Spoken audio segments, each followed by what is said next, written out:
Good afternoon, everyone. This is the September 27th, 2022 meeting of the City Finance. And may I have a roll call, please? Yes. Committee member Alejandro Gutierrez is not present. Committee member Harmon. Here. Committee Chair Friedman. Here.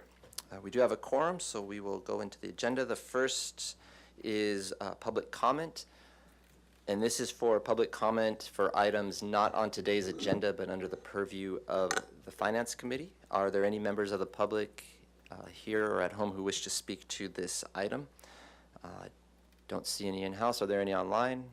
There are no online. I'll close general public comment, and we will turn it over. We have two items today. The first is the fiscal year 2022 fourth quarter review and proposed changes to the city reserve policy. So with that, I'll turn it over to our finance director, Mr. DeMartini. Great, thank you very much. Chair Friedman, members of the committee, my name is Keith DeMartini and I am the city's finance director. It is my pleasure to present an overview of the quarter four financial review for our fiscal year 2022 for the general fund, and really an overview for all funds. The objective of this item before you this afternoon is to receive a report from staff on the status of revenues and expenditures related to the budget for the 12 months ending June 30th, 2022. Also to accept the fiscal year 2022 interim financial statements for the 12 months ending on June 30th, 2022. Recommend that the council approve of the proposed fourth quarter adjustments to fiscal year 2022 revenue and expenditure appropriations as detailed in the attachment to this item before you today. And then finally, review staff's proposed recommendations to the city's reserve policy, provide feedback to staff, and then recommend approval of that revised policy to the full city council.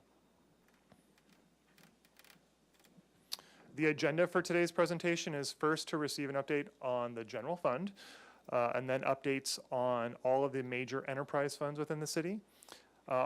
Go over the most significant budget adjustments that are before you for recommendation of approval today. I'll provide an overview of the proposed changes to the city's reserve policy, and then finally take any questions, public comment, and then any discussion that you might have. So first, just an overview of the process that we go through during the fiscal year. In the consent agenda for regular city council meetings once a month, staff prepares a very high-level overview of a monthly financial statement, providing actuals to date for all the major funds. On a quarterly basis, staff prepares a much more robust overview and update on where we stand financially. And we also work with department staff to provide and prepare a robust projection on where staff believes we're going to end up at the end of each fiscal year. We do that on a quarterly basis. So we've come to you 3 times thus far in fiscal year 22, and this is the final presentation for where we project to be by the end of quarter 4. And I say where we project to be because we don't technically finish all of the hard work that's required to prepare all of the city's financial statements until December of 2022. So the numbers that you see in your report today are preliminary. They are not the final numbers for fiscal year 2022. This slide provides the high-level overview of the general fund revenues on the pie chart on the left, showing that the most significant revenue sources in the general fund are property tax at 25% of the annual budget in the general fund, just over $42 million. And then there are a number of other general fund taxes, such as our sales and use tax, including our Measure C for our capital projects, transient occupancy tax, and then there are a host of other taxes and other revenues as well. The pie chart on the right shows the general fund expenditures, with the majority of general fund revenues going to pay for public safety functions of police and fire, as well as community services such as parks and rec, library, public works and community development, and so on and so forth. So now let me jump into the overview of the quarter four report that is before you today. This summary table shows what the adopted budget was in the general fund in fiscal year 22 at just over $169 million for revenues and expenditures. There was a planned use of reserves of approximately $1 million of the general fund reserves to balance the budget in fiscal year 22. Throughout the year, the city council took a number of actions to appropriate reserves, also to accept the large ARPA second tranche of funding. Those actions are accounted for in the fiscal year 22 revised budget column. So that column represents all of the changes that council approved and adopted throughout the year. The quarter 4 actuals column is staff's projection at this time of where we believe we will end up by the end of fiscal year 22.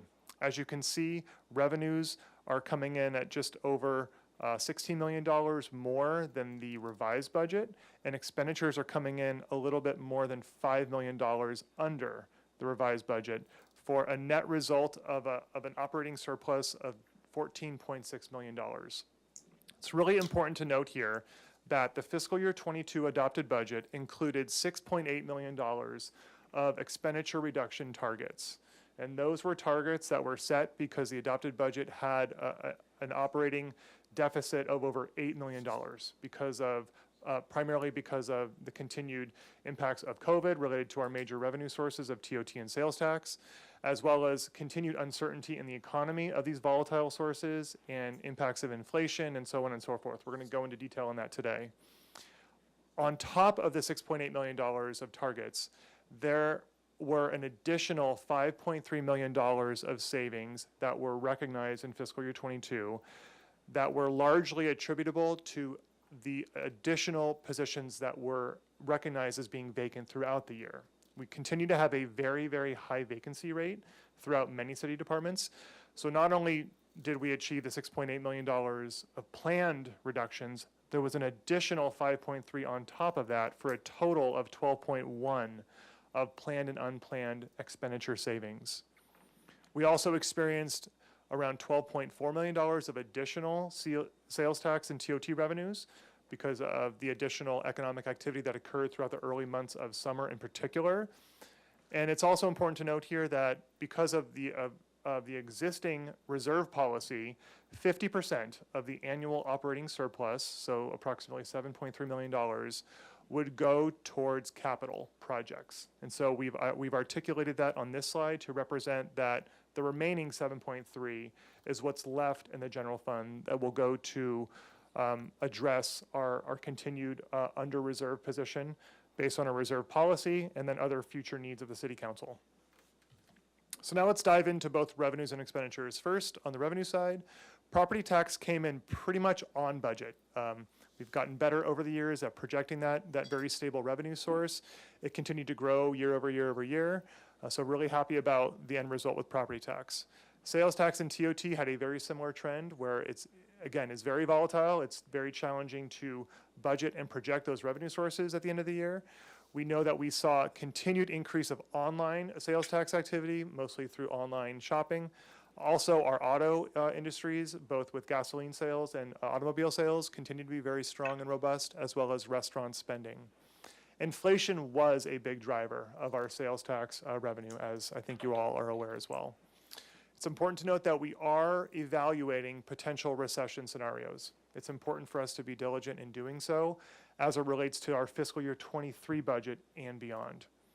For TOT, the demand for rooms has reached and in some cases has exceeded its pre-COVID levels. But the major driver for the TOT revenue being so robust really had to do with the average daily rates. Many of the average daily rates for many of the months throughout fiscal year 22 exceeded over $400 a night on average, which set record levels throughout the year. This slide here summarizes the major general fund taxes, where we ended up in the current fiscal year, in fiscal year 22, compared to the budget, and then also comparing to where we ended up at the end of last fiscal year as a way of a baseline comparison. And as you can see, sales and use tax, our Measure C, district sales tax, and TOT far exceeded where they ended up at the end of last fiscal year. Also, it's very notable that last fiscal year was still a COVID year, where we had much lower than run rate revenues coming in for those general fund tax sources. But you'll also see that these three exceeded the budgets as well in the current fiscal year. So they came in much higher, much greater than those.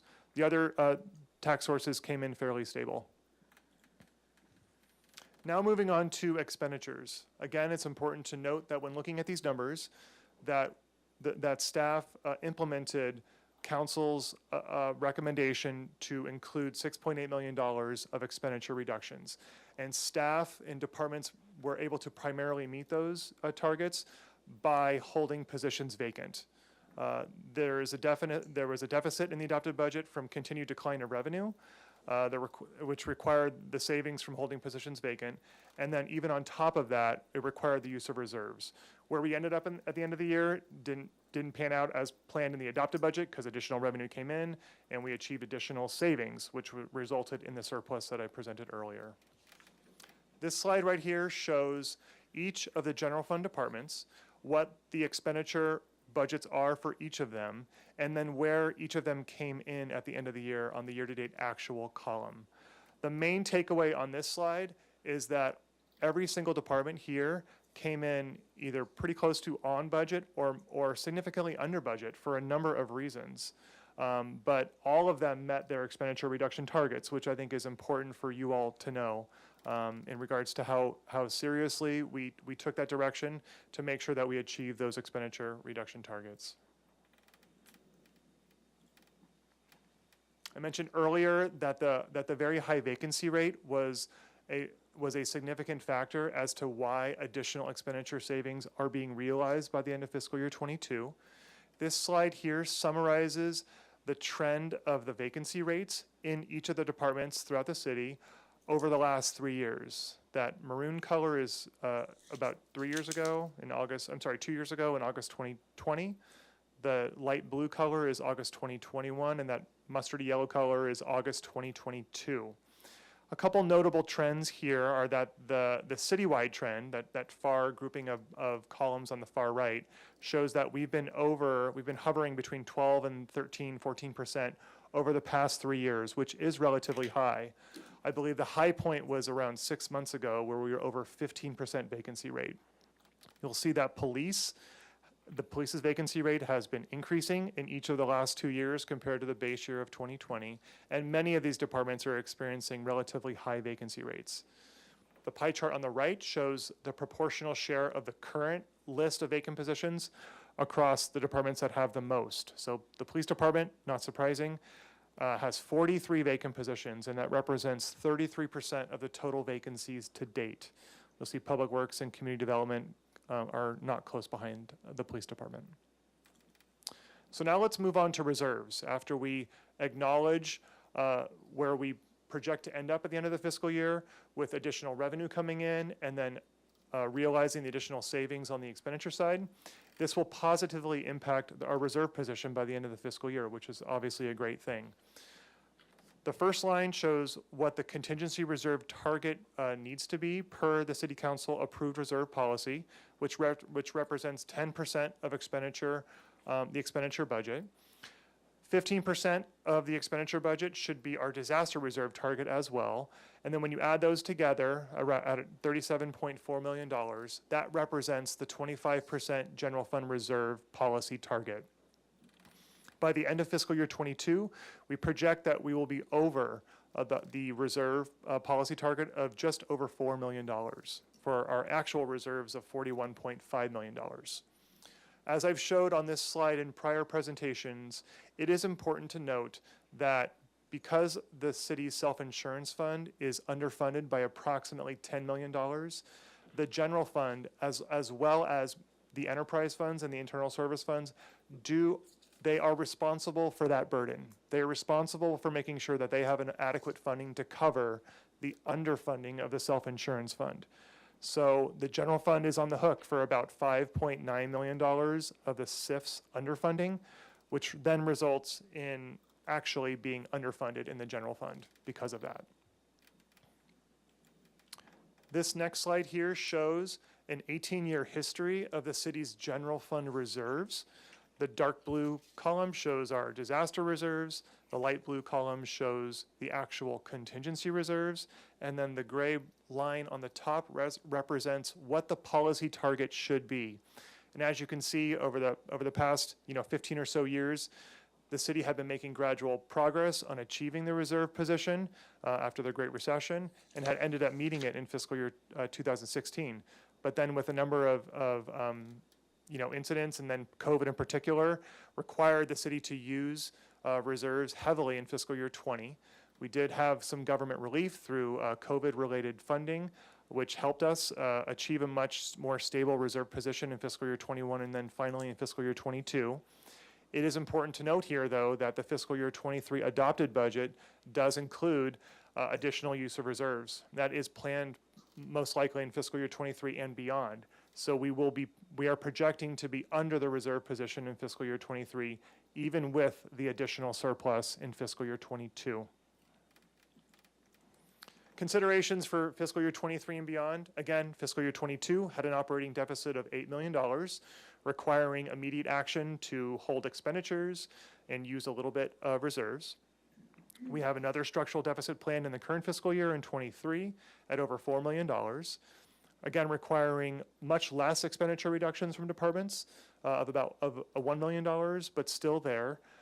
It's also important to note that there are other factors that have already occurred in fiscal year 23 that will impact where we will end up. It's still too early to tell, but it's important to note that recent approvals of labor MOUs will impact the ending expenditure position and potential reserves in fiscal year 23, as well as rising pension costs that will be planned in 23 going forward.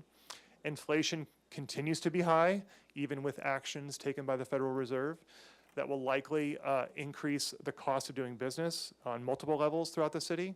We continue to have high vacancy rates, which will actually result in expenditure savings as we experience in fiscal year 22. And there continues to be the fear of recession. The self-insurance fund reserves continue to be below recommended levels, so addressing that along with other fiscal challenges will be a focus going forward as well. I thought I would include some current economic indicators. This information came from a UCLA economic forecast that I listened to last Tuesday. The top left graph shows the consumer price index forecast for the United States, this shows the high inflation and the impact of inflation that is projected to occur really over the next years until sort of the gradual decline back to a more normal level of inflation isn't really expected until calendar year 2024 effectively. The bottom left graph shows the consumer sentiment survey. This really shows, it depicts how consumers feel about the economy and the strength of it and their ability to continue to buy goods and services. And it shows that the sentiment is actually declining, which is sort of a preliminary sign that many economists look to for when a recession might occur. And then finally, the graph on the right shows real gross domestic product for the United States, showing really a flattening off in what's being experienced right now into next calendar year, and then really a gradual leveling up in calendar year 2024 and beyond. This is not really a sign of a strong economy. It's not really showing a recession, but it's just showing flat production. So again, these are a few of many economic indicators that we will review in the coming fiscal year's budget development process and beyond. So now, just really briefly, the enterprise funds. I'm not going to go into each one of these in detail. So just the major takeaway on the enterprise funds, again, is that they all came in under budget, again, primarily due to many of them experiencing a high rate of vacancies. And on this slide right here, it sort of summarizes the ending reserve position for the enterprises. All of them are effectively adding a modest amount of reserves into their reserves by the end of fiscal year 22, again, which is a great sign. A couple notable items here I've highlighted. Downtown parking is actually showing a small use of additional money going to the reserves. That is primarily due to council's action to allocate a little over $1 million of the American Rescue Plan Act funds into the downtown parking fund because of the significant amount of lost revenue that they experienced during COVID. And then clean energy, as you are aware, is a very new enterprise for the city. And so there is not an established reserve policy at this time, but that will be something that staff will bring to Finance Committee and then eventually the City Council for adoption at a later time. but they ended up in a positive position here too. It's just comparing against a reserve policy, it shows a negative number. So now let's move on to the proposed budget amendments. The attachment to the agenda report lists all of the specific budget amendments that staff is prepared to present to you today. In summary here, these are the most significant. Because of the additional Measure C sales tax revenue that came in fiscal year 22, and Measure C money is dedicated to capital projects effectively, we will be transferring that additional revenue into the Measure C capital fund that will be appropriated by Finance Committee and the City Council at a later time for future capital projects. So we're just simply moving that money into a capital fund where Council will eventually appropriate it. There's additional revenue that came in for the fire department for mutual aid services that were provided. And then a number of other funds have a number of other budget adjustments, including library technology projects, a grant at Park and Rec for the Alice Keck Park Memorial Garden, a few streets grants, and then additional appropriation in the Santa Barbara Clean Energy Program for higher participation both on the revenue side and then additional expenditures for providing that power and that energy. So now let's move on to staff's recommendation to the city's reserve policy. First, I thought it would be important just to make sure that we all understand really the purpose of why a city even has a reserve policy in the first place. And here are what I believe are the salient points and reasons to have them. First and foremost, it provides financial stability. We have had to dip into our reserves over the past 2 decades and even before that in times of COVID or economic recession or because of the volatility of our revenue sources. It provides stability to us to be able to continue to operate.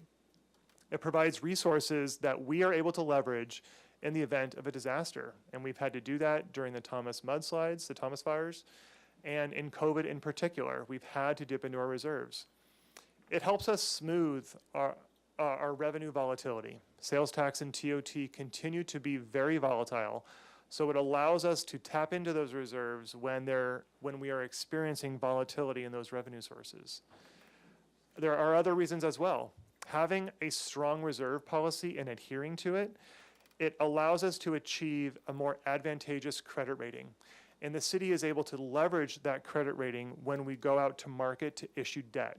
And we will be doing so within the next year for the police project. So having a strong reserve position and a high credit rating allows us to issue debt and issue debt with more favorable borrowing terms. And then finally, staff and the council can leverage those the reserves to implement one-time projects or initiatives. So using one-time surplus money, it's more appropriate to use that money for one-time projects as opposed to ongoing projects. So these are the reasons, and I'm sure there are others that come to mind, as to why it's important that we have a reserve policy in the first place and why it's important that we achieve it. So with that, staff is proposing a number of recommended changes to the city's reserve policy, the most significant of which is this first item up here. There is a clause in the current reserve policy that says that 50% of annual operating surplus is meant to go towards capital projects. The city's reserve policy was implemented a little over 10 years ago, I believe, and it was implemented before the Measure C district sales tax was adopted by the voters back in 2017. Now the city is able to implement a number of capital projects because of our very robust Measure C sales tax revenue source. So the need to use 50% of annual operating surplus for capital, it's not as important because we have that strong revenue source with our district sales tax. So staff is proposing to instead require that a proportional share of surpluses that not only the general fund might experience at the end of the year, but also our enterprise funds and our internal service funds be allocated to pensions. So staff presented a very robust presentation to the Finance Committee back in December of 2021, where we presented the ins and outs of the city's requirement to pay for staff's pensions, what our ongoing pension liability is, which exceeds close to $3 million, which is on the city's balance sheet. A significant portion of our annual operating budget goes towards pension. we can leverage these annual operating surpluses to make additional contributions into a trust and then eventually to CalPERS to really draw down that pension liability significantly in the years to come. That is the most significant change that staff is proposing. The next 4 items are a number of other not as significant changes to the reserve policy, but are notable to highlight right now. I believe that it's important that the city has one comprehensive reserve policy. And by folding in a separate resolution that set a reserve for the facilities management fund into this policy achieves that goal. So we can talk comprehensively about reserves on one document. So it's just an administrative item to consolidate it. Finally, for enterprise funds, many of the enterprise funds rely very heavily on their rates, the rates that they charge and the revenue generated from them. Articulating that these enterprises can use their contingency reserves to also serve as a rate stabilization mechanism provides them with some necessary flexibility and just necessary coverage to be able to achieve that goal. So it's just some additional language we included in the contingency reserve section. Another item that we included was to consider that the city might want to issue a line of credit for financing capital projects or to be able to leverage that line of credit in the event of a disaster. Many cities and other municipalities and other governmental entities do have these in place. If we were to set up a line of credit, it may actually lessen the need for us to keep as much cash set aside for reserves. So we can actually use that cash and put it to work for us for future projects as well and just leverage a line of credit. There's additional work that has to go into doing this, but by seeking direction from council to put this in a reserve policy, it makes a policy statement that you'll direct staff to kind of look into this in the future if rates for a line of credit might be favorable in the future or other economic factors that might lend itself as well. And then finally, there's a very small portion of the general fund that is appropriated as reserves in our operating expenditure budget of $150,000. Our expenditure budget has grown significantly over the past 10 years, so we just feel like it would be appropriate to increase that to $250,000, and that effectively gives the city administrator a little bit of flexibility to respond very quickly in the event of an immediate need. So staff is proposing that increase as well. So to summarize, the recommendations to the Finance Committee are to accept the fiscal year 2022 interim financial statements, recommend that council approve the proposed fourth quarter adjustments to the fiscal year 2022 revenue and expenditure appropriations as detailed in the attachment to the report, and then finally, review staff's proposed recommendations to the city's reserve policy and recommend approval of the recommended revised policy to the city council. Thank you very much. Thank you, Mr. DeMartini, for the excellent presentation. And at this point, I will open up to questions from my colleagues. I'll first go to Member Harmon. Do you have any questions? Thank you, Chair Friedman. Thank you for this presentation. Wow, it's exciting and complicated. Thank you. So just a couple of questions. First, this is sort of just a small question, but I'm going to ask it. On slide 16, when we're looking at for fiscal year 2023, you have the required departmental expenditure reductions of $1 million. Does this include the 6.8 that was in fiscal year 2022, or? Committee Member Harmon, it does not. So the $6.8 million of expenditure reductions were only specific to fiscal year 22. So it's not That's on not top ongoing. of- That's correct. Okay, great. Thank you. And then, so that's it for that section. I just want to talk about the reserve policy. Thank you. Well, I may be alone in this, but I have long been interested in having a discussion about whether our reserve policy target is appropriate, and I so appreciate all of the reasons you laid out why having a robust reserve is important. I think it could be worthwhile to have a conversation about whether it's too high, given all of the other conversations we're having about maybe tightening our belts in certain places. So I'm wondering today, if we vote to move this forward, how does this reserve policy conversation, if there's will to have it, fit into the work that we're trying to do with these departmental reviews and I forgot what we're calling it, something 2035?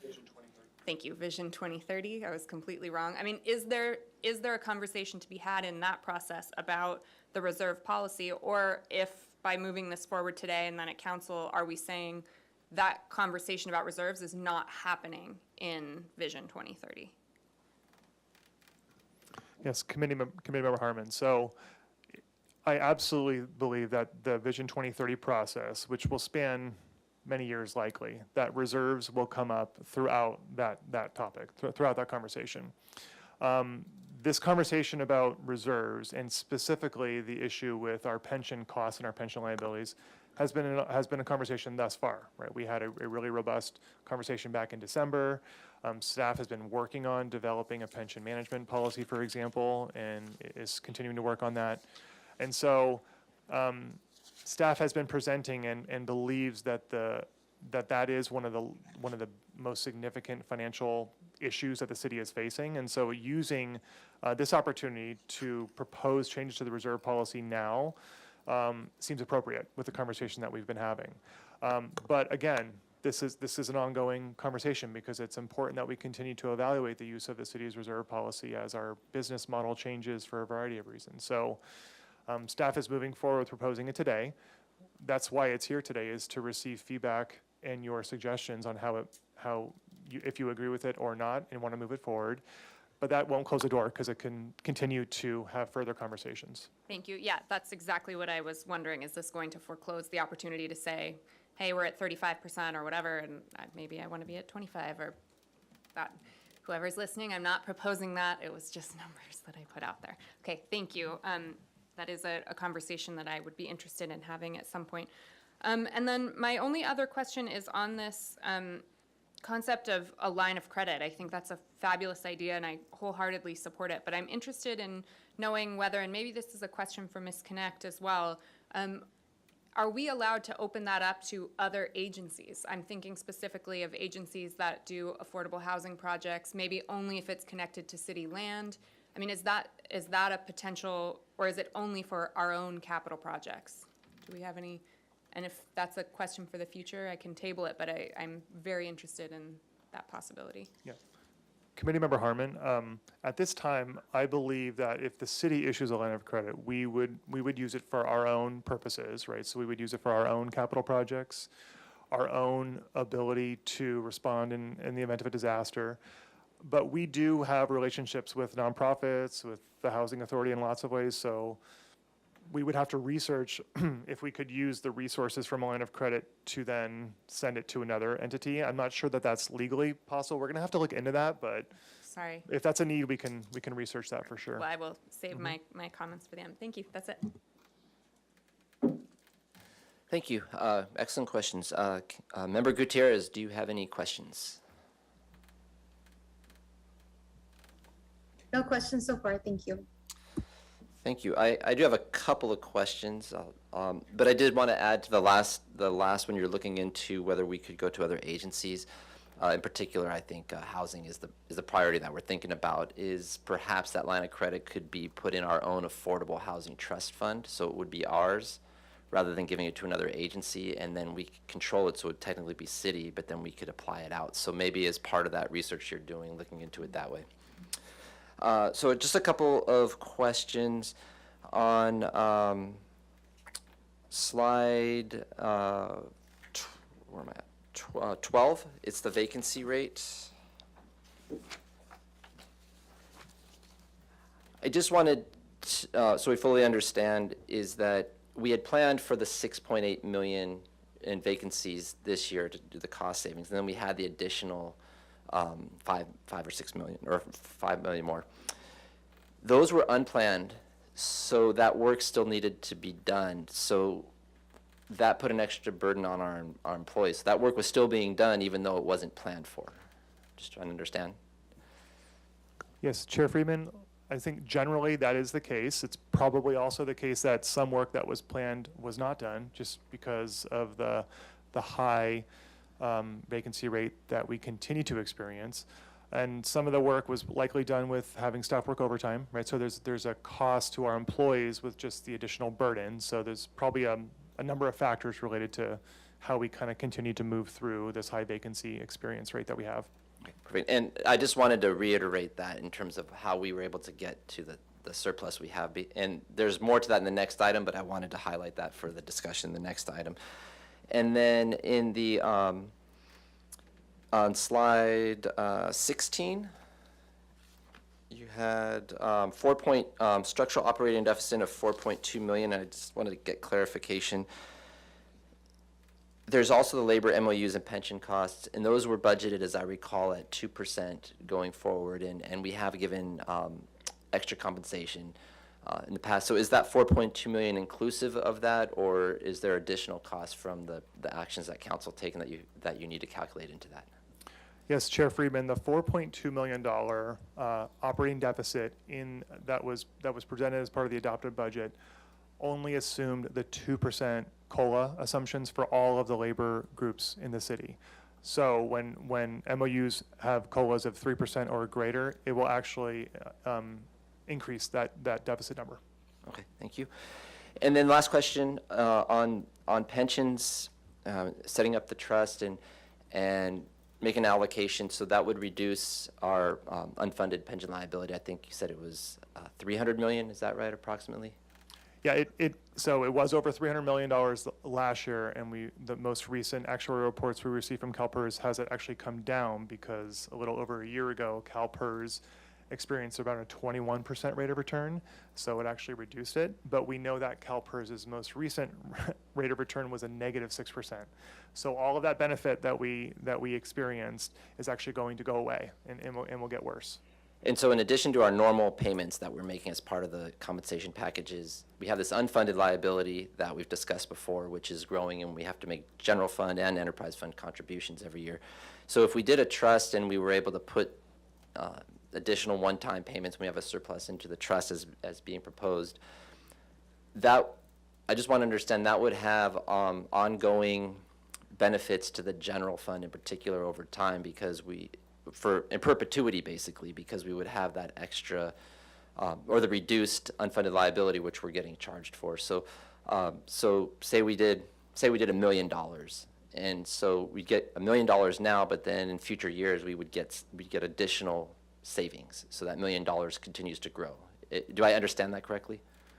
Yes, Chair Freeman, you summarize it perfectly, and the best analogy is if you sort of pay down your monthly mortgage quicker, is that you actually, the amount of money you pay at the end of the day is reduced, and the time frame in which you pay it back is actually reduced as well.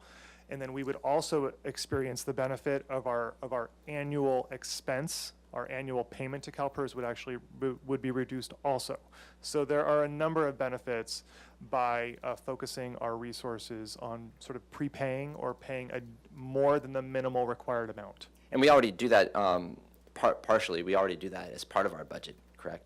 Yes, Chair Freeman, we have taken an action over the past 4 or 5 years where we make an upfront payment all in July. And by doing that, instead of paying sort of monthly throughout the year, we save approximately, I think it's $1 million a year just by doing that. Is that $1 million citywide or general fund? Citywide.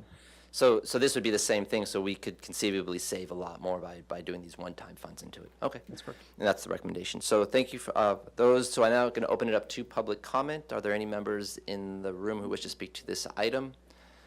Not seeing any. Are there any members online? No hands are raised online at this time. Okay, so I will close public comment. And now if you have the slide up. So I'll just start off in saying I appreciate all the work that's gone into this. I think I am supportive of moving into a new direction where we're not putting it into capital when we have these surpluses, and trying to be more strategic in terms of financial health of the city and pensions. That is one that we have been discussing. And what you just said is there's additional long-term ongoing savings that come from investing these one-time funds into the pension. And it also provides stability for the pension fund for our employees, because that's ultimately, they work for the city. We want to be able to ensure that we are also taking care of the pension fund that they're going to rely on when they retire. And I appreciate the line of questioning, Member Harmon, about this doesn't lock us in perpetuity, because there might be things coming up through the next few months and beyond where there might be some discussions on how to to balance other priorities with the reserve policy, and we don't know what those will be at this time. But I think my understanding and my take on this is that we need to take an action or recommend an action now so that it doesn't continue to go into capital. And then while we're figuring that out, it would go into the pensions. And then we also have the ability at any given time as a full council, if there is an unexpected circumstance where, yes, there is the policy, but if there is something that comes up like a disaster or something that's a once in a lifetime opportunity to invest, we could override that resolution by council action. And it's been done before. We've done it a couple years back, if I recall.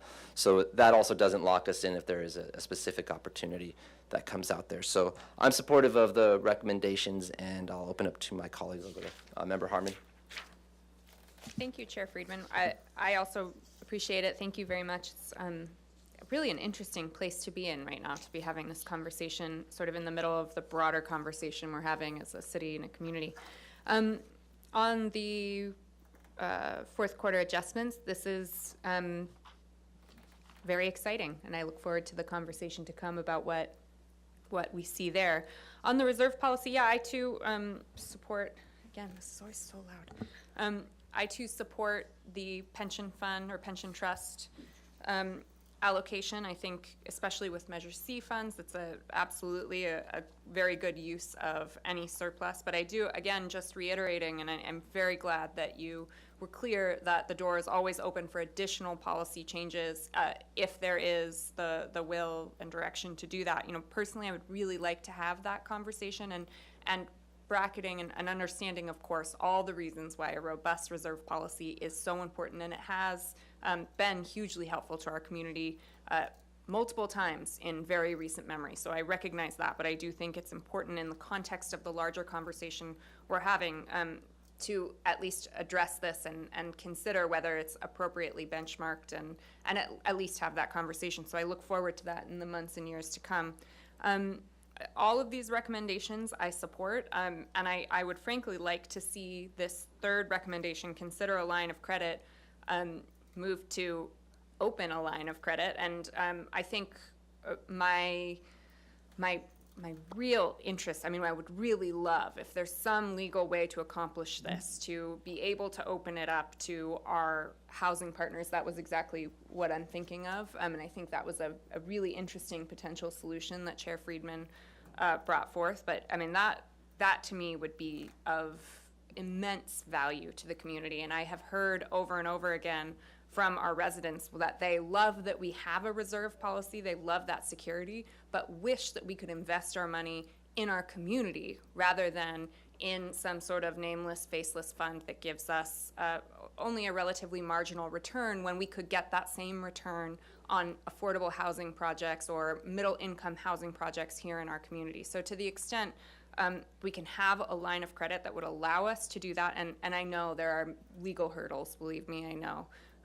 But if we can move forward thinking about that or find some way to do it, I really believe that there would be immense support in the community for it and a real sense of the city partnering with its residents and putting our tax dollars to work in the way that we really want them to. So I would love that.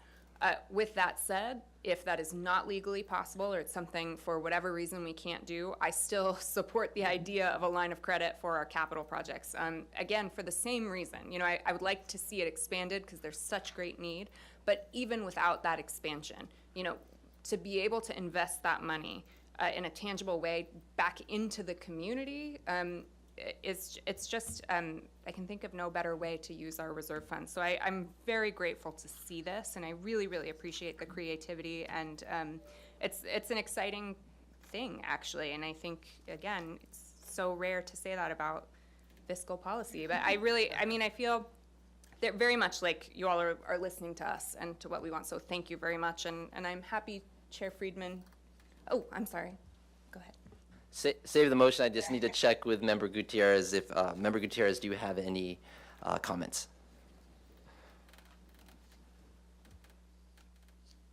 No comments. Thank you. And before you make a motion, I just want to for the record, put it out there of why we're not discussing the surplus now. It's not agendized today, but we're hopeful that the council will give direction to bring that discussion on the fiscal year 22 surplus back to finance at a later meeting where it's properly noticed and we can have a discussion on that at another time. So with that, in the interest of time, is there a motion to approve the staff recommendation? So moved. And in the interest of, perfect, second by Councilmember Gutierrez, and may I have a roll call, please? Yes, the motion was made to recommend approval of the items noted here today to the full city council. We'll start with Committee Member Harmon, Yes. Committee Member Alejandro Gutierrez, Yes. Committee Chair Friedman. Yes. Motion passes unanimously. Great. Thank you for that. And I will turn it over, item 2, which is the Library Department Financial Review, and turn that over to Ms. Cariente, and the floor is yours. Right. We'll wait for that to get queued up. Great, thank you so much. Good afternoon, Chair Friedman and committee members. My name is Jessica Cariente. I've had the privilege of serving as your library director since 2015. Today I have with me both library services managers, Molly Wetta and Christina Hernandez, who will be helping me with the presentation today. And in the audience, we also have our IT supervisor, Alan Dussert, and our outreach, Eastside, and Montecito supervising librarian, Ahmad Mirza, and our admin assistant, Catherine Rosenberger, is here, and I want to give her a special shout out and thanks for the work on this presentation today. Next slide, please. So we will be following a similar outline to the 2 previous presentations that you've already seen. I will give you a brief departmental overview, and then Ms. Hernandez will go into our financial review, and then Ms. Wetta will talk more on the operational challenges and services. Next slide, please. And next slide. So we will not be reading all of our slides in verbatim, but I do think it's important that I read this slide in particular. This is the mission statement of the Santa Barbara Public Library. SBPL is dedicated to supporting education for all ages through classes and events, building a community of readers, empowering individuals with free access to information, and connecting people to community resources. SBPL works to serve all community members by offering services and educational resources to help transform communities, open minds, and promote inclusion, diversity, equity, and justice. The word free on this slide is the most important takeaway, as we are a department that requires a substantial general fund subsidy, as we do not seek revenue to supply services to our community members. Next slide, please. Since fiscal year 2015, the library has undergone a tremendous amount of shifts in our structural alignment in our organization, really to become a modern and community-centric organization. If you look on this slide from fiscal year 2015, we have 3 supervisors covering services 7 days a week and over 150 employees. And this left the library team without supervision at most locations and often required managers to work weekends and evenings beyond their typical Monday through Friday 8 to 5 schedules. We had an over-reliance on hourly staff, and the library in 2015 was not using hourly staff as extra help to meet temporary or seasonal needs, but formed the majority of core library functions in 2015. And because hourly staff are temporary, they have a much higher turnover rate, and you will hear more on that from Ms. Wetta further in the presentation. Next slide, please.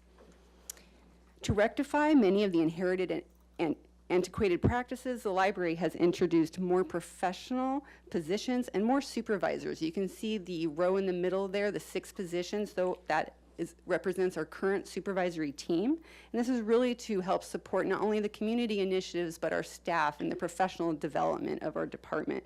And the reclassing of public-facing librarians into some of these supervisory positions have, of course, reduced hours available for public service, but I would argue that the added value to the organization and our team and the community supported these changes.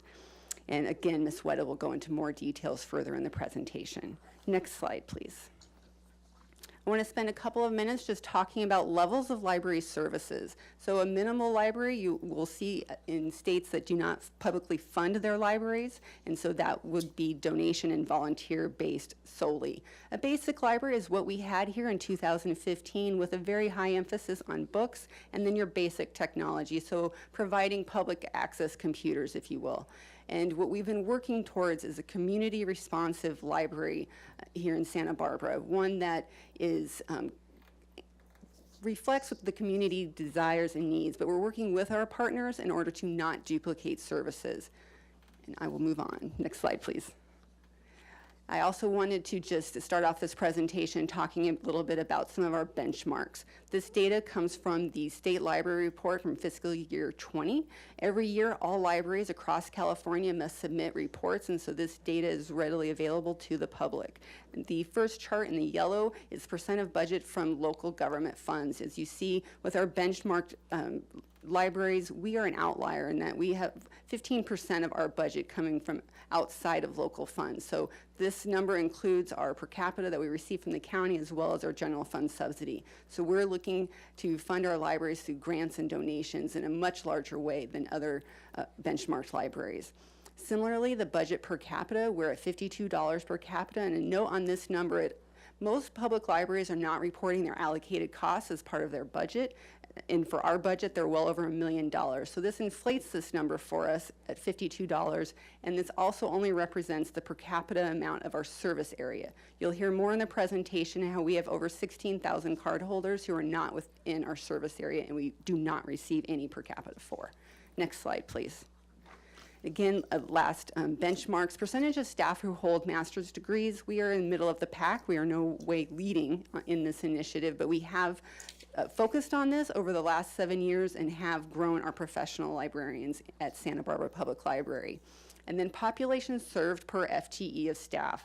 The Santa Barbara Public Library is at the top of the benchmarked libraries at 2,540 individuals. And again, this does not reflect the number of patrons living outside of our service area. Next slide. I'll hand it over to Library Services Manager Christina Hernandez for the financial review.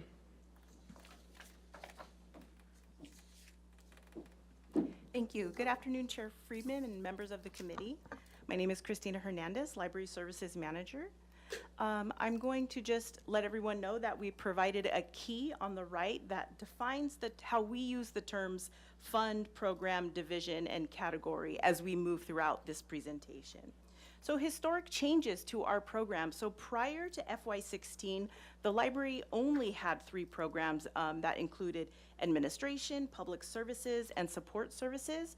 And so over the years, we've tried to break out more programs and refine those so they better reflect the cost of what each unique service that those programs provide.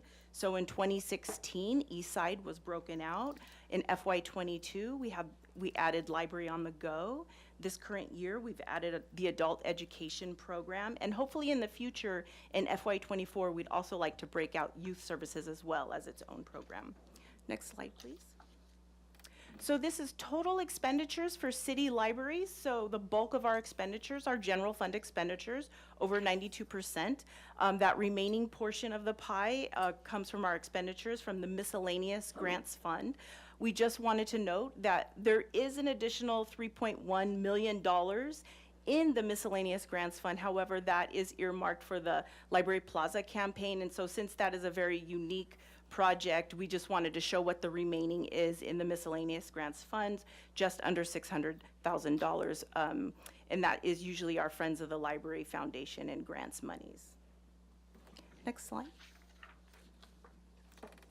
And this is our general fund expenditures by program. Currently, we have 5 programs.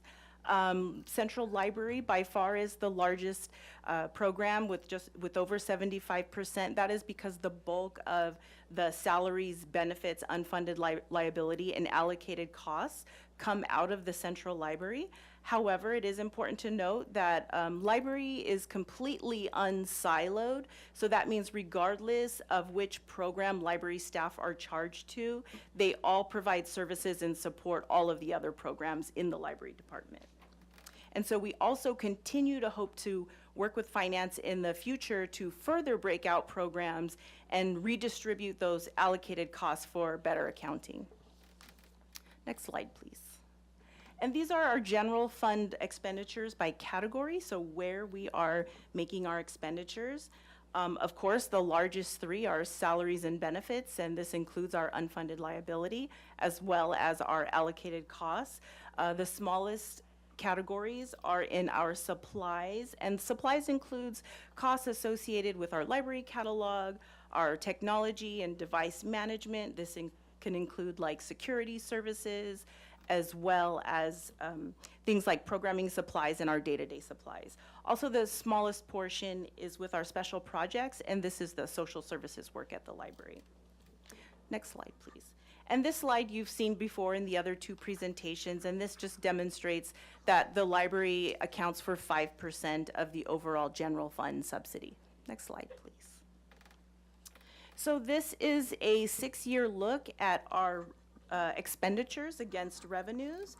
And so the important thing to note here is that the library is accessible and all of our services are free. So we don't take in a lot of revenue, so it is not uncommon to see this wide a gap between our revenues and expenditures at the library. You'll note in FY23, our revenues are just under $1 million, and approximately 800,000 of that is the county per capita funding, and so that funding is at risk year after year.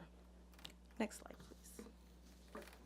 And here are some general fund expenditure trends over the past 6 years. So there's a few categories that have increased over the years, and of course that is our unfunded liability, allocated costs, and permanent salaries and benefit costs. There's also some categories that have trended down. The first one is our hourly salaries.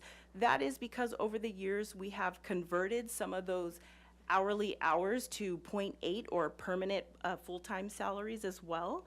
Also, we use our hourly salaries when we have targeted reductions or to balance the budget.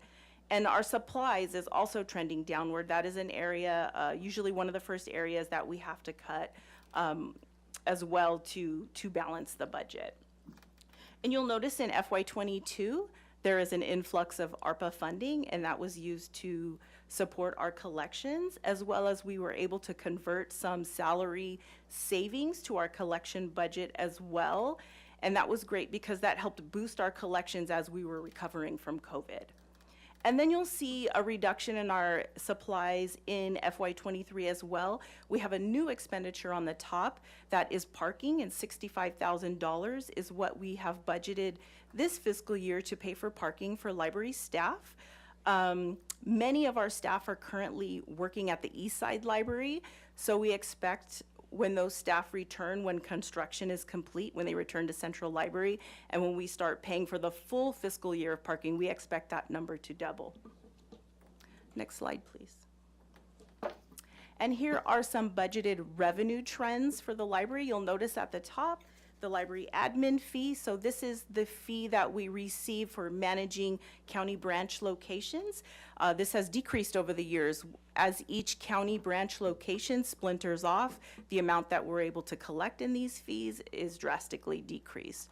Also, we expect this to continue to trend downward as the county has placed a 25% cap on what we can collect in the admin fee, regardless of other fees and costs that continue to rise. Other areas that you'll notice are decreasing, Friends of the Library, as well as government and non-government grants are decreasing. That revenue is still there. We've just pulled it out of the general fund and placed it in the miscellaneous grants fund. We felt that that was a more appropriate location for that revenue, as many of those projects span multiple years. And then you'll notice the largest revenue funding source, our county per capita, is the green section there, and that has been very little change over the years, so that is fairly static. Next slide, please.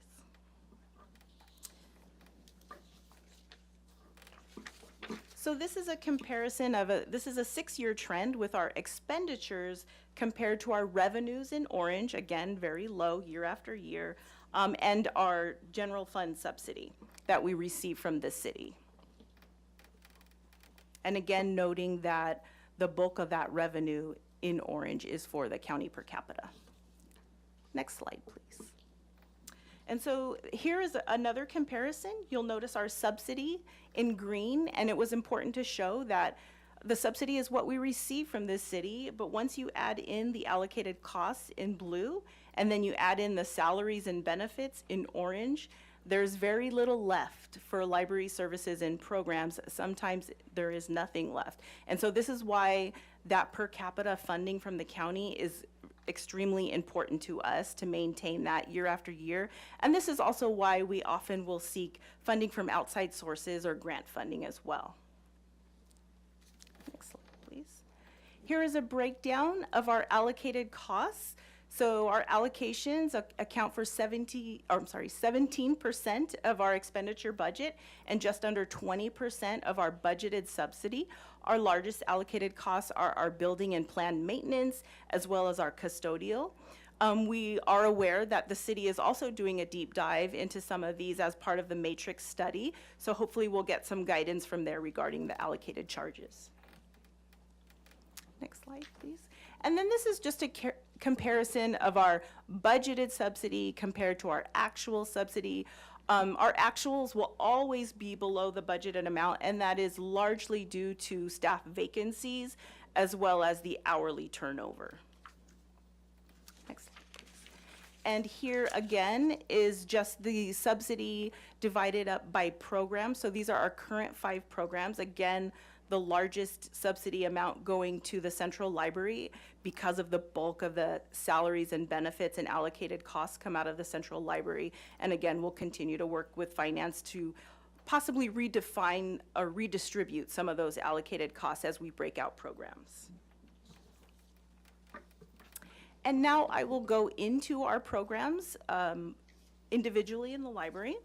So the first one is our admin services. So admin services is responsible for our facilities and room rentals, oversee all of our reporting to outside agencies as well as to the state, budget and grant management, donor cultivation for large projects like the Library Plaza, personnel management, all of our advisory boards and committees, strategic partnerships, overseeing the county contract, security and incidents at the library, social services work, and policy development. Also developing strategic partnerships. And library admin is primarily funded from the general fund subsidy, as well as they receive the admin fee from the county for managing the Montecito Library. Next slide, please. And we do have some mandated services that admin is required to provide, and that is administering the county contract for the Montecito Branch Library, as well as we report often to the California State Library. We have several grants and have to provide information in an annual California State Library report. We also do mandatory reporting to our boards and commissions as well. Next slide, please. Central and East Side. So Central and East Side are their own separate programs. However, we've combined them here because the staff and the services provided in both of those programs largely overlap and support each other. There's many of those services that you can find at both locations. So under Central and East Side, this is where we manage our library collections, so all of our print and digital collections. Our IT services, and so this includes our website, as well as the translation of all of our website pages, public internet infrastructure, and the management of our many devices that we have available to the public, software and hardware management. Our patron services, so issuing library cards and checking out materials and general customer service on our floors, training and staff development, our Spanish outreach, marketing, and then also support for programming and all of the other programs as well. Central and East Side Library are funded through the general fund subsidy, as well as the county per capita. We also have some revenue also from things like room rentals or gallery space rentals and minor service charges, things like for people who come in and use the copy machine or buy things from the book donations, and added this year, library merch. Next slide, please. This is one of our newer programs from FY22, our Library on the Go. So this is taking our van services out into the community beyond the library walls. And the Library on the Go provides outreach such as locations at the Housing Authority, senior living facilities, parks, schools. We show up at special events.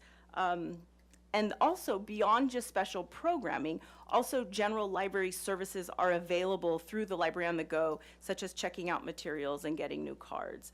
The Library on the Go staff, as well as the maintenance of the van, is funded through the general fund subsidy. All the supplies of the van itself, materials on the van, special programming needs are all funded through either private donors or grants. Next slide, please. Adult education is the program that we added this fiscal year. There's many areas that fall under adult education, so our adult literacy services, as well as ESL, our career online high school program, and that's for adults who are seeking a high school diploma. Our SBPL work, so that's our job and career readiness program. Our NNC outreach, as well as community connections and our services to veterans. Staff in our adult education program also provide classes on basic digital literacy skills and tech coaching. The sources of funding for our adult education program is the general fund subsidy provides support for library staff, but much of the staff and all of the programming and supplies is primarily grant funded. Next slide, please. And youth services. So youth services is a current division. It's not its own program yet. But again, this is one that we are looking to break out in fiscal year '24, making it its own program to really get a true sense of all of the costs that are involved in the program. But the youth services team provides early literacy classes, ESL, stay and play, OG readers, school-age programming, STEAM programming. There's lots of family engagement. In our larger initiatives that I know you're aware of, summer reading program, we do daily readers advisory, we have parenting classes, and all of our services to teens at both Central and the East Side and Library on the Go. The sources of funding for youth services, the general funds subsidy provides subsidy for the staff in the youth services department. Many of our special programs are grant funded. Also, the Friends of the Library contributes to youth services programming and supplies, and to the summer reading program. Next slide, please. Our adult services. So this is another division. This is separate from adult education, but this is another division that we currently have that we will be looking to make its own program in the future. So adult services are those like traditional reference and information services that you see inside the library. You can reserve a librarian for appointments. We can also provide readers advisory. Also, adult services covers general adult programming, some of the more enrichment type programming for adults, as well as our large scale initiatives, SB Reads, our Book to Action, things like that. And then the sources of funding for our adult services is general fund subsidy for the staffing, but many of the special programs such as Book to Action and SB Reads are grant funded or funded through the Library Foundation. Next slide, please. And this is just a general overview of our existing 5 programs with the revenue, budgeted expenditures, and budgeted subsidy. Like we mentioned earlier, we are looking to expand this to other programs, and so we can really kind of define and get more specific with what the true cost of specific services like youth services and adult services is at the library. Next slide, please. And now I will hand it over to Ms. Weta for operational efficiencies. Thank you.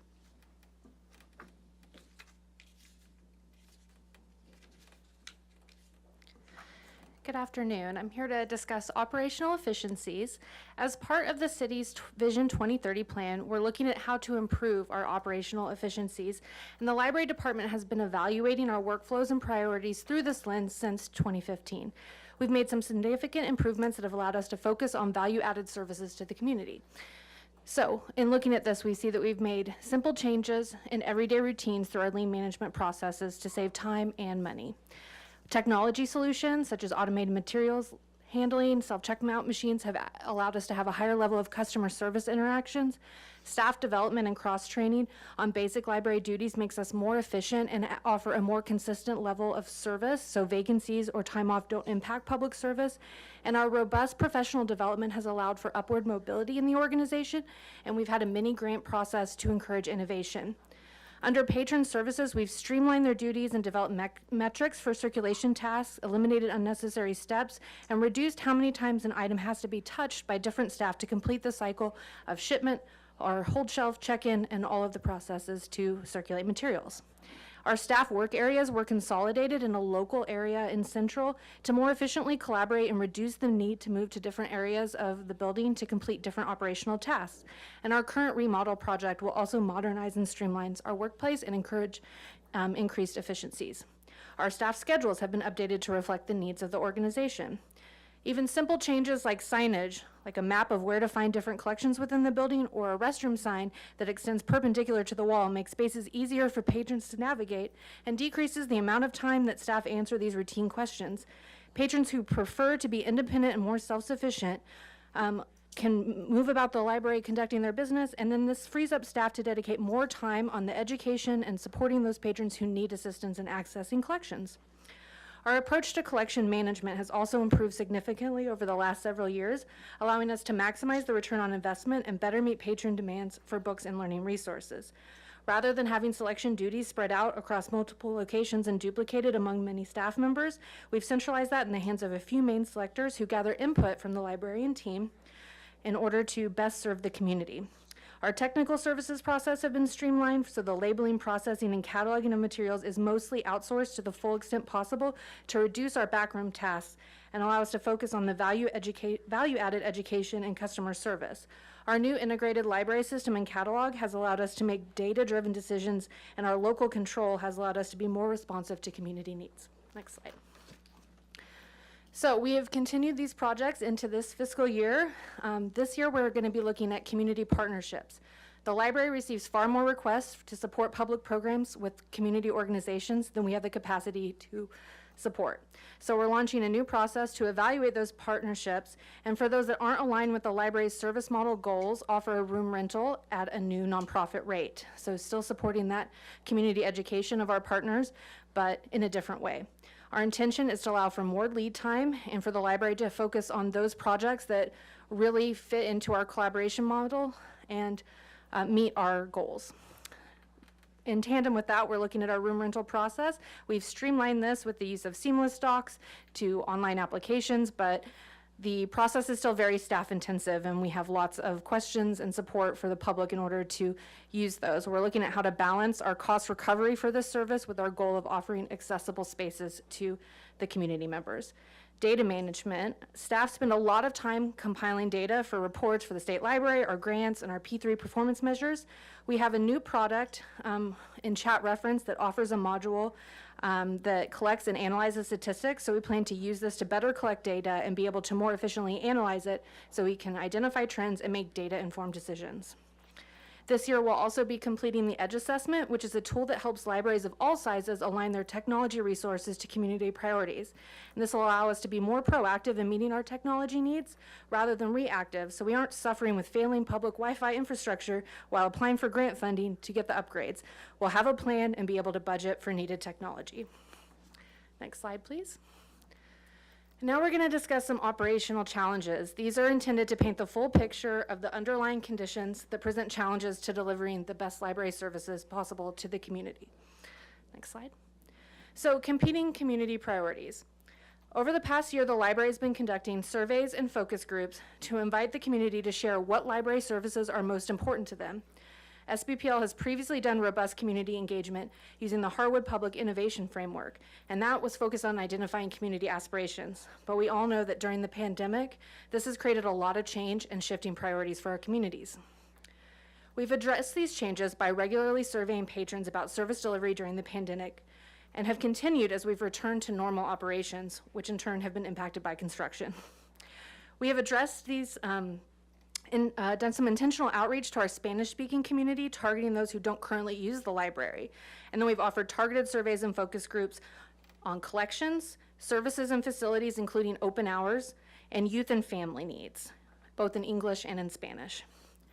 We know the information that we've received from these is incomplete. The participants have skewed older, especially for collections. The majority of the respondents have been over the age of 60, and the survey results were very partial to print books. But we know by looking at our holds list that we have heavy digital users. A more systematic approach to collecting data is needed for the future for a thorough needs analysis, but we wanted to highlight some data that we were able to pull out. One topic that we're trying to get feedback on from both the community is the trade-off between the demand for programming versus open hours.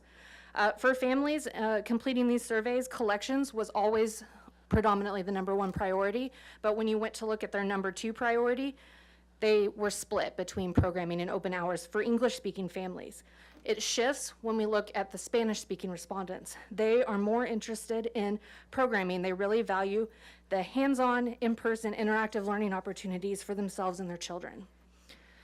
It is interesting to also note that 20% of the respondents who reported a zip code are outside of our service area. This is consistent with the number of card holders that we have outside of our service area, and we'll talk more about that later. Collections by far got the most interaction in both surveys and focus groups. What is clear is that people want access to content in a variety of formats. We see a strong demand for print, but insatiable number of checkouts and requests for new titles and digital content. We know people want shorter wait times for popular new materials. The majority of people, 58%, thought wait times should be less than 10 weeks. We're unable to achieve this for print materials, even though we currently add an additional copy for every 4th person on the wait list, with a target of between 12 and 15 weeks to get everybody a new copy. And then for digital content, when we went independent with our Overdrive platform, we were able to decrease the average wait time from 60 days to 45. But in those 6 months since we have gone independent on that platform, we've received 3,500 unique requests for additional titles, and it would cost $150,000 to buy every one of those. So we have to make difficult choices about maintaining wait times that are reasonable versus the depth and variety of collection that our community wants. So next slide is going to delve deeper into our trends in collection budgets. So this graph shows a breakdown by format and type, how we've used that collection budget over the last several years. Our budget for print materials has remained pretty consistent, though that due to rising costs, that does translate into slightly fewer books each year. You see the addition of the online learning platforms in FY20. We tried to work with our partners in Black Gold to add these popular digital materials system-wide for many years, and when we couldn't do that, we budgeted for it on our own. You'll also see the shift in the decrease in our DVD budget. In FY21, because DVDs are mostly a browsing collection, people weren't placing them on holds as much. We dramatically reduced that because we were running out of shelf space to store them, and we haven't been able to increase that budget just due to competing needs, even though the demand has returned. And then in FY22, you also see the addition of the ARPA funds, which was critical in our transition out of Black Gold, allowed us to buy a lot of the content on our new Overdrive platform that we weren't able to migrate, that we had purchased as part of the cooperative. But overall, you see the trend that we have increasing demands for our collections in a variety of formats, and have had to eliminate DVD funding, no longer purchasing physical audiobooks in order to meet the demand. And we'll continue to struggle to meet this, especially with the potential loss of the county per capita and not having many other areas in which to cut from our budget. Next slide, please. External factors and challenges. The fracturing of the county locations means the loss of the admin fee, but also increased costs since we can't realize economies of scale. We also are not guaranteed to continue to receive that county per capita, and has only marginally increased over the years, not keeping pace with increased costs. We still see continued use from out-of-area users. For example, we would have expected our Hoopla usage to decrease 5 to 10% when Carpinteria became independent this fiscal year, but our Hoopla bill continues to grow each month. Most card holders chose to keep an SBPL card in addition to getting a new Carpinteria card, or didn't change at all because they were primarily using digital resources and it wasn't convenient. This continues the same pattern we saw when previous jurisdictions left our control. 16,000 of our 65,000 cardholders reside out of our service area. Now, 5% are outside the county, other areas of California or other areas of the country. 13% reside in Goleta, and 3% in the Santa Maria, Lompoc, or Santa Ynez Valley, and then 3% in Carpinteria. So this equates to about 15 to 20% of our usage. Is also consistent with the amount of out-of-area users who wanted to participate in our survey and direct the direction of our library. Other factors we can't control that impact service delivery and divert resource from our mission of public education is managing incidents and the unpredictability of safety and security. Even though our social services support position is scheduled to start on October 17th, and we're very excited about that, we're not going to have support during all of our open hours, especially if we aim to increase back to a 7-day-a-week operation. We also depend on grant funding to create any new innovative initiatives or service enhancements. Just as Ms. Hernandez went over, our NNC outreach, ServSafe, ESL classes, Stay and Play, the Teen Intern Project, the Library on the Go van, all of those are grant-funded projects. The benefit to the community from these grant-funded projects is far greater than the cost of the general fund staff to manage and implement them. But any new initiatives are going to have to come from grant funding.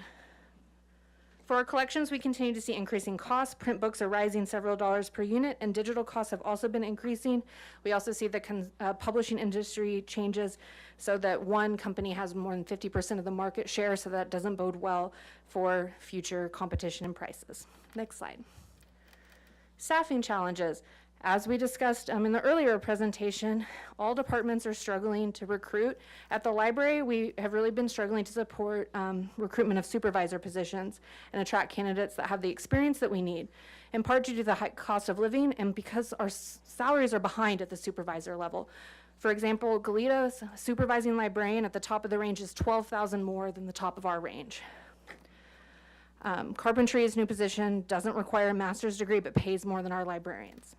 While the class and compensation study that we know is coming will hopefully rectify this, this means that our supervising librarian for adult education and adult services has been vacant since March of 2020. We have worked with HR to reclass staff performing higher level work with the approval of the city administrator's office. And as you saw with the comparison between our 2015 org chart and today's, that translates into fewer positions for frontline service. Hourly staff also presents some challenges. Retention is a big issue. The library's work isn't seasonal or project specific, but the median time an individual is in an hourly position is just 290 days.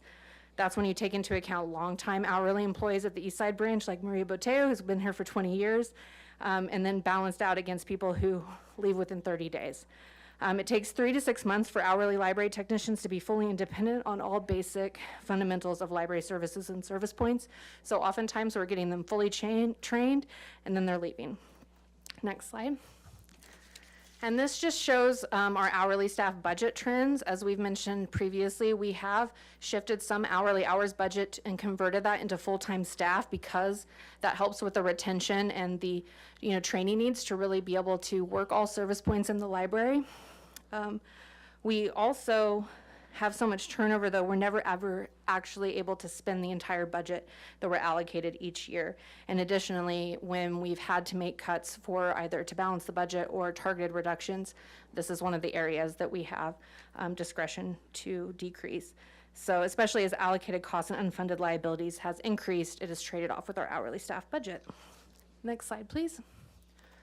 And barriers for serving sectors of the community that may benefit from our services.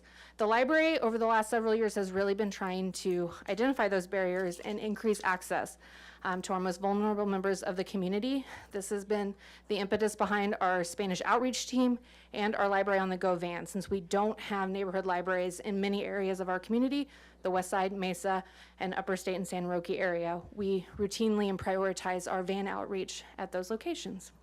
With that, I'll turn it back over to Ms. Caliente.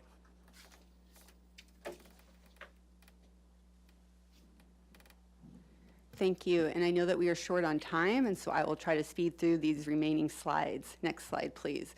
So if you are very familiar with the success of the grant writing of the library, as Ms. Swetted spoke to, we are only able to create new programs and initiatives for our community by going through grants, and we train all librarians. They're required to write at least 2 grants every year, and you also heard about our internal grant writing process that helps support this work and teach our staff how to do the grant writing process. Next slide.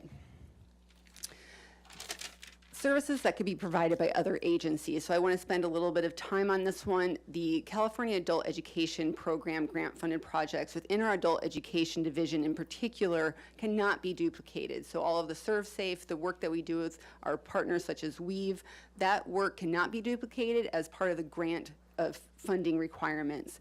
We are continually being asked by our community to support with business needs. Both our internal departments and external agencies look to the library and our success on this. Just last night, we were over at the SB Beer Garden doing a happy hour with our library foundation, and before we left, that entire group wanted us to bring our Serve Safe work to them and support that. Again, better coordination of social services or integration with other agencies could better support this work if we had external groups that would help support this, and then the library would not have to leverage its budget to do so. And then lastly, while the library has been chosen as the liaison to the County Office of Arts and Culture, and this really aligns with our mission, and we really want to support this work, it is important that council understands that this is yet another competing priority for us. Next slide, please. Underfunded departmental priorities. So I think I'll spend most of my time here on the staffing levels to provide service 7 days a week. And prior to the pandemic, the library was under considerable strain to be open 7 days a week with the current staffing levels that we have. And that's been discussed in detail today. And this was not a result, again, of additional services being offered, but the high turnover of hourly staff and lack of bandwidth to handle these the multiple months of full-time vacancies when there was turnover in these positions. And these circumstances made long-term planning challenging and increased the burden on the existing staff. And ultimately, we feel very strongly that the educational programming and specialized services to the community are more valuable than additional open hours at this time, and that the current 5-day-a-week operation creates a work environment that is conducive to retaining highly trained, specialized, and successful staff and provide services to our community.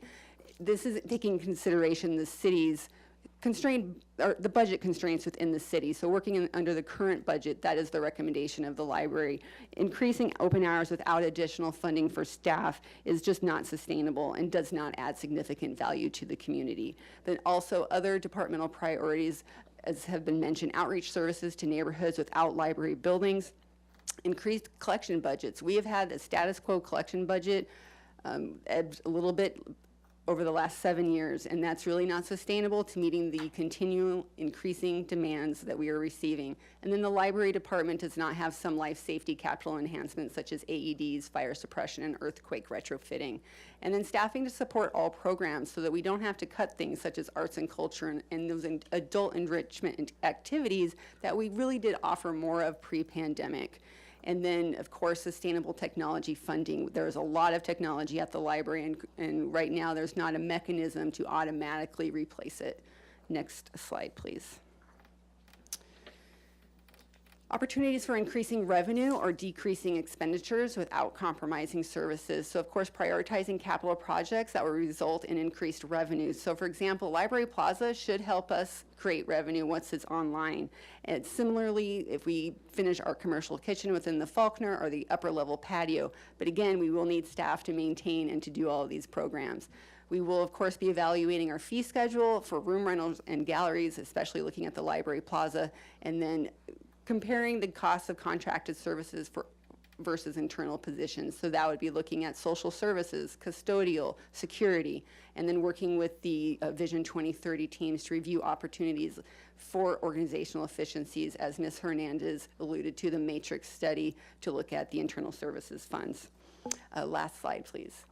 And this is our service model priorities at the library. And again, the library has undergone significant changes over the last 7 years, transforming from a department that has significant structural challenges, whose operations pose potential liability for the city, and one that only provided basic services in an outdated model, to become a 21st century library that offers a full range of community educational services. So these are our core areas that we strategically align our capacity to. And with that, we're open for questions and discussion. Thank you. Wow. There's a lot going on there in the 45 minutes, so thank you. There's a lot that you're doing, and I appreciate the work you put into this. So I'm going to open it, in the interest of time, up to questions. And I'll start the other way this time. I'll start with Member Gutierrez if you have any questions.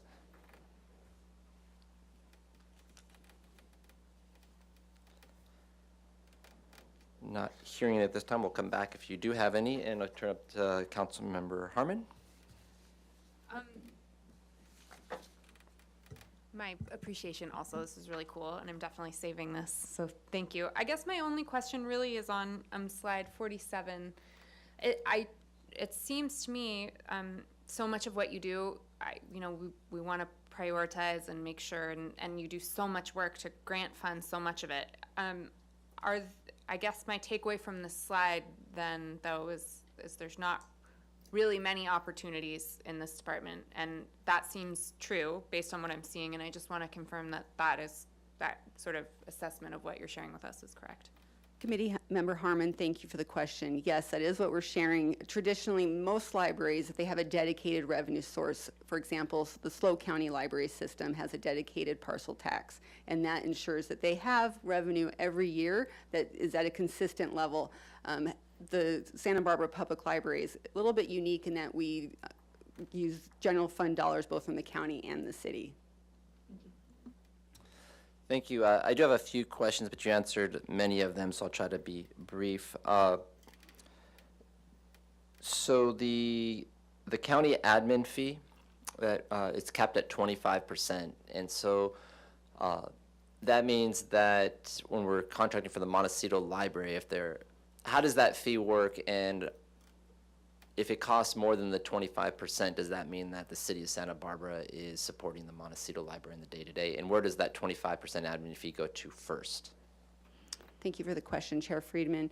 The 25% is based on the Montecito Library's budget, so 25% of their budget can go towards the admin fee, which now for this year, for the first time, includes allocated costs. So when the budget is created, the city's allocated costs get paid first, and then the library receives what's left over for their admin fee. So what will happen every year is that the revenue going to the library will decrease as the city allocations are made whole first. Okay. And so then that 25% doesn't cover everything, the allocated No, costs or our staff? that is not a fully loaded cost. Okay, so that's evolving depending on what happens with Montecito in the future. You did mention programming, so it's non-duplicative on the grants. But with the grants, do we at times have grants that we get, we have the programming, but are there general fund matches that we have to come in with and the ongoing costs associated with those? Chair Friedman, there are oftentimes matches, but many times those are done with a staff match. The current infrastructure grant that we received, over $1.4 million, will have a match component that is monetary, but for the most part, we're usually able to meet our match with staff support. And when we have vacancies, sometimes planned, sometimes unplanned, but we have these grants, what happens then if, say, the staff member who, for whatever reason, is no longer there, but we have, say, multiple-year grant? How do we fulfill that grant requirement?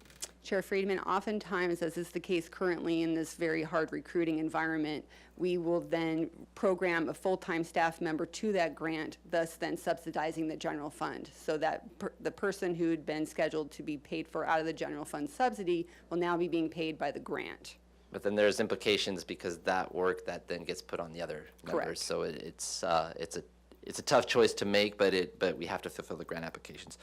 And then in terms of, could you speak to, you did speak to it, but in terms of opening 7 days versus the programming, the level of staffing, because this came up earlier in the year when we had some ARPA funds and we were considering at the council to use those to try to get open to 7 days this year and then find a way to fund it next year. But then it turned out it was much more complicated. If you could just speak to the staffing, the types of staffing, the positions. You can't, basically not hourly, but what is it? And then a second part of that is, as we look to perhaps expand programming and others, do we also need to expand other positions, in particular supervisory positions, as we have more programs? Chair Friedman, yes. So I'll take the last question first. Every time we expand, and our work is very public, and so you put the supervisors in the position of working with the public, you have a lot of trust in them, and so you do need to have adequate number of supervisors, and the bodies in the building are also needing to have that support. And for a 7-day-a-week operation, that can be very difficult, aligning with all of our different MOUs and requirements. What we typically staff at the Central Library is this is over 60,000 square foot building. It requires 10 to 12 people to provide service points. So that's usually at a library technician, full-time or permanent position level. And we do have hourly support sprinkled in, but as you saw in our presentation, that has reduced drastically. But overall, for the Central Library, 10 to 12 people in every hour. East side is easier as it's a very open floor plan, and you can get away with one or two people on the floor with one, say, in the back. Thank you. And just a reminder, the Central Library is open how many days a week for the public, and for the east side is open how many days a week? We are currently open 5 days a week at the Central Library, Tuesday through Saturday. We have expanded for construction. We're open 6 days a week at East Side, Monday through Saturday. Oh, you reminded me. And then when, on the Central Library, when is it's partially closed, and when is that reopening for normal services at the Central Library downtown? I get some questions on that sometimes. Thank you, Chair Friedman. We have an estimate of summer of 2023, perhaps pushing into the fall of 23. The current library is open on the main level. You also have access to the Faulkner Gallery. Perfect. And then I had one last question. When the Central Library is closed those extra days, is there still the ability to provide, like if schools need to use it, or programming functions? Is that still available? So it's not, basically is it a complete closure, or there's some types of programming that we can still offer? Thank you for the question, Chair Friedman. At both of our locations, East Side and Central Library, on days that we are closed, we do schedule almost all of our class visits as well as other programming opportunities, and it also allows for more outreach because people don't have to be in the building at those times. They can go out to housing authority sites, et cetera, as well. Okay, perfect. Thank you. And so I'm going to open up to public comment. Are there any members of the public in the room who wish to speak to this item? Please come forward. Not seeing any. Are there any members online who have their hands raised in the app? There are no hands raised online. Okay, I will close public comment. I'm sorry, for Chair Friedman. Barbara Hirschberg just raised her hand. Perfect. Ms. Hirschberg, you have the floor and 3 minutes. Thank you for that presentation. I have to say the library is probably the most transparent organization in town. It's like everything comes out in these presentations. It's amazing. So I'm here as a representative of the Santa Barbara Library Board, not as president of Friends of the Library. And I brought this up before, but now I'm seeing that it appears that now money is being allocated for parking for the staff so that they don't have to cover it themselves. And we know that it's like a safety issue to be able to park close to the buildings, especially at Central. East Side, it's a little different. So if it's $65,000 a year for this year, and a lot of people are over at the East Side and it's going to double, I still wish the city would consider free parking for library employees. And I know it's supposed to be, well, then everybody that works for the city has free parking, but everybody that works for the city doesn't interface with the public in the same way that library people do. So I just think it would be an incredible gesture that wouldn't cost the city any money, but would help with the library budget. Thank you. All right, thank you. Any further speakers? No further speakers. All right, I'll close public comment and turn it over to Member Harmon. Thank you, Chair Friedman, and I'm going to be very, very brief because I unfortunately have to leave in just 2 or 3 minutes. But thank you. This is now the 3rd or 4th presentation we've had where I've said this, but it is just so awesome to see in this really comprehensive way all of the incredible work that you do, and I think that's particularly true for the library. I mean, I have my own things that I utilize and that I'm a patron of, but seeing just really the broad spectrum of services and how complicated it is for us to get to that end result, and I think it's easy for us, a lot of us, collective us, to just see it happen and not understand the level of legwork that has to go in to create what you all have created. So I really, really appreciate it. And very briefly, I just have to tell this story. 2 weeks ago, my daughter was having just an absolute meltdown because she couldn't remember the name of a book that she had wanted to check out at school, and my husband and I were like, oh my God, how are we gonna survive the weekend? We went to the library, and she said it's a narwhal, and the librarian got some books, factual books about narwhals, and she said, no, this isn't it. And the library said, oh, I know what you want. Found the exact book that she was talking about, and it was like our whole weekend changed. It just, I have to say thank you. And I was like, tell me the name of that person that saved our lives. She didn't know. But even my husband was like, it was the greatest thing that's ever happened to us. So I think that speaks to the professionalism and commitment of your staff, and I'm hearing how challenging it is for you all. So I did just want to say, everyone has a million stories like that. That was just my most recent.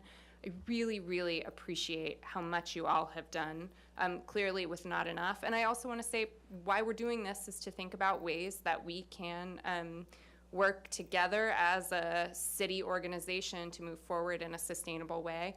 I'm hearing and seeing that there's not a lot of opportunity to make those changes in your department, but I did want to call out that I appreciate your willingness to be at the table with this effort. And I think that's all we can really ask from any department, but particularly from one like yours.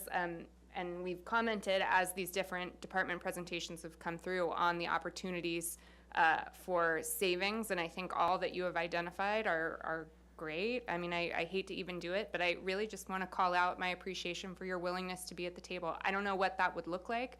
I can't think of one myself sitting up here, but that you are willing to be there, to me, I think signifies to the entire city organization that we're all on the same page, and I just want to say thank you, really. Thank you. I know we're running up on time too, so, and you have the swag, so. I know. Hey, let's I hold up forgot our to even swag, because call we this always ask out. where it is, so So thank great. you You guys are for the best. the t-shirts. Just real quickly, I do need to, actually, I want to see if Member Gutierrez has any comments before I close it out.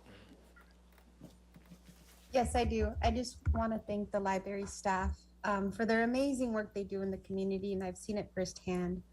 I do want to advocate for the library staff for their free parking. I've seen them firsthand work. I work with my other job. I see their work that they've been doing in the east side, and I'm glad that the board member brought it up. I do want to see how we can assist with that, but I just wanted to thank the department. Great, thank you. And the parking issue, I know there's complications with labor negotiations and all that, but that is something we can fold into the research that we're doing for the department, since it appears it'll be an ongoing cost in the future, so we can include that, and I thank you for raising that, Member Gutierrez. Just real briefly, I want to first thank our library staff, all that are in attendance today and all that are at the library right now.